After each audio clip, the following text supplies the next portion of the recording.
আমরা মায়েরা সন্তানদের খুশি করার জন্য এমন এমন সব রেসিপি বানিয়ে নিই যেগুলো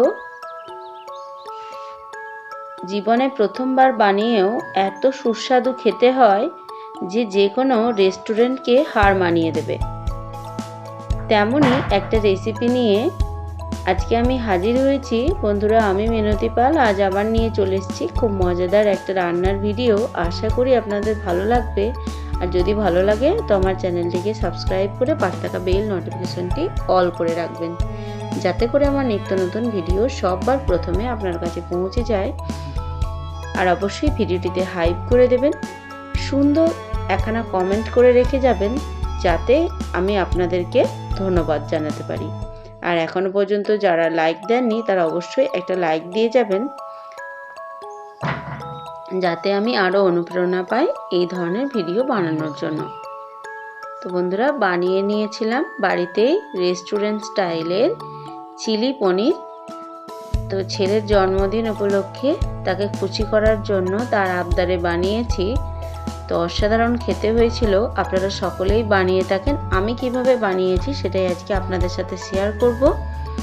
এতে করে যারা নতুন রাঁধুনি রয়েছেন আর যারা ব্যাচেলার একা একা রান্না করে খান তারা কিন্তু খুবই উপকৃত হবেন। খুব অনায়াসে বানানো হয়ে যাবে। এর জন্য পনিরটাকে আমি এরকম ছোট ছোট টুকরো করে কেটে নিয়েছি। আর এই সমস্ত উপকরণ আমি নিয়ে নিয়েছি।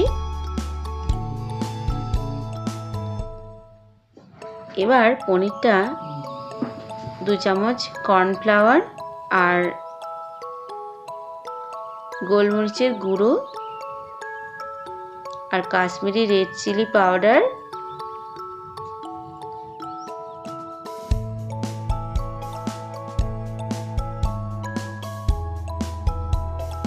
সামান্য পরিমাণ নুন দিয়েছি, সেটার ক্যামেরাবন্দি করানো হয়নি। খুব সামান্য পরিমাণ নুন দিয়েছি আর একটুখানি আদার টুকরো আর একটু রসুনের টুকরো কুচো করে কেটে রেখেছি, সেগুলো দিয়ে আলতো হাতে ভালোভাবে মাখিয়ে 10 মিনিট মতো রেখে দেব।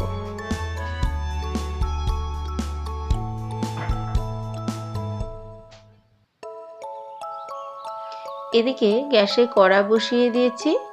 কড়া গরম হলে তাতে দিয়ে দিচ্ছি বেশ কিছুটা সাদা তেল।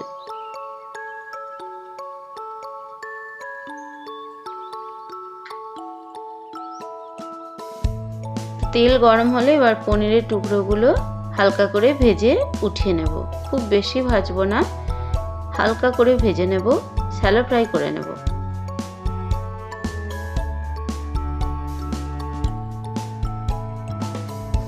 তো একটু সাবধানে চারপাশটা একটুখানি হালকা করে ভেজে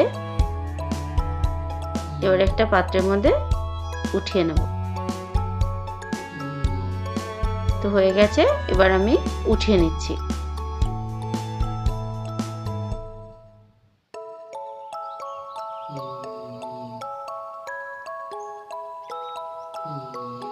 তো বেশ কিছুটা তেল, এতটা তেল লাগবে না, তাই কিছুটা তেল উঠিয়ে নিয়ে বাকি তেলে আমি একটা শুকনো লঙ্কাকে কুচি কুচি করে কেটে চিলি ফ্লেক্স বানিয়ে নিয়েছি, সেটাই দিয়ে দিলাম। তো লঙ্কা দেওয়ার পর দিয়ে দিলাম রসুন কুচি, আদা কুচি, একটুখানি ভেজে দিয়ে দিলাম কাঁচা লঙ্কা কুচিগুলো। একটু বড় বড় করে কাঁচা লঙ্কাটা আমি কেটে নিয়েছি, ওটাই দিয়ে দিলাম। দিয়ে একটু হালকা হাতে নাড়াচাড়া করে দিচ্ছি। এবার দিয়ে দেবো কিউব করে কেটে রাখা পেঁয়াজগুলো। পেঁয়াজগুলো দিয়ে একটু নাড়াচাড়া করে দিয়ে দেবো এবার কিউব করে কেটে রাখা ক্যাপসিকামের টুকরোগুলো।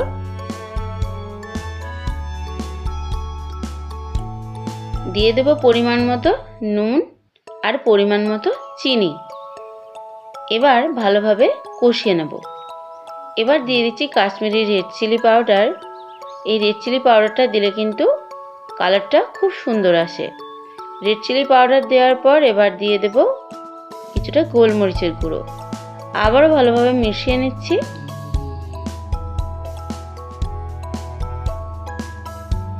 এবার বাটিতে দিয়ে দিয়েছি 3 চামচ টমেটো কেচাপ আর 1 চামচ সয়া সস। এই সসের মিশ্রণটা দিয়েও আবার ভালোভাবে একটু কষিয়ে নিচ্ছি। এবার সসের বাটিতেই কিছুটা জল দিয়ে তাতে 1 চামচ কর্নফ্লাওয়ার গুলে নিচ্ছি। এবার ওই জলটা দিয়ে ভালোভাবে কষিয়ে নেব। কষানো হয়ে গেলে পরিমাণ মতো গরম জল দিয়ে একটু গ্রেভি বানিয়ে নিচ্ছি। যেহেতু এটা ফ্রায়েড রাইসের সাথে খাওয়া হবে তাই একটু গ্রেভি রাখবো, এজন্য একটু গরম জল দিয়ে গ্রেভিটা বানিয়ে নিলাম। তো একটুখানি গ্রেভিটা ফুটে উঠলে ভেজে রাখা পনিরের টুকরোগুলো দিয়ে ভালোভাবে আবারও নাড়াচাড়া করে মিনিট 5-7 ফুটিয়ে নেব। যেহেতু চিলি পনির তাই কাঁচা লঙ্কার গন্ধটা কিন্তু খুবই ভালো লাগবে। একটা কাঁচা লঙ্কা ছোট ছোট টুকরো করে কেটে ওপরে ছড়িয়ে দিলাম। একটুখানি ফুটিয়ে গ্যাসের ফ্লেমটা কিন্তু বন্ধ করে দিয়েছি। আর এদিকে আমি রেগুলার যে চাল ব্যবহার করি সেই চালেরই বানিয়ে নিচ্ছি ফ্রায়েড রাইস।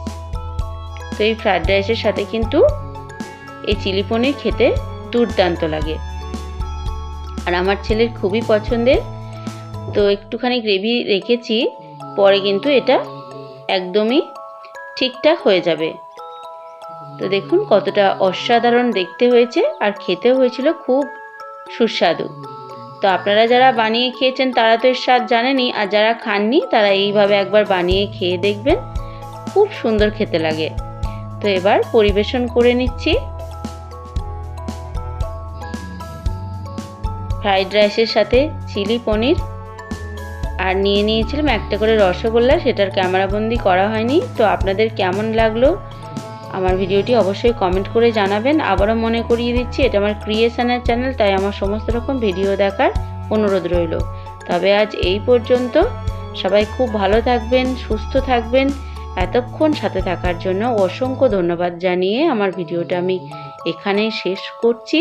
আবার দেখা হবে অন্য কোনো দিন অন্য কোনো ভিডিওতে। নমস্কার।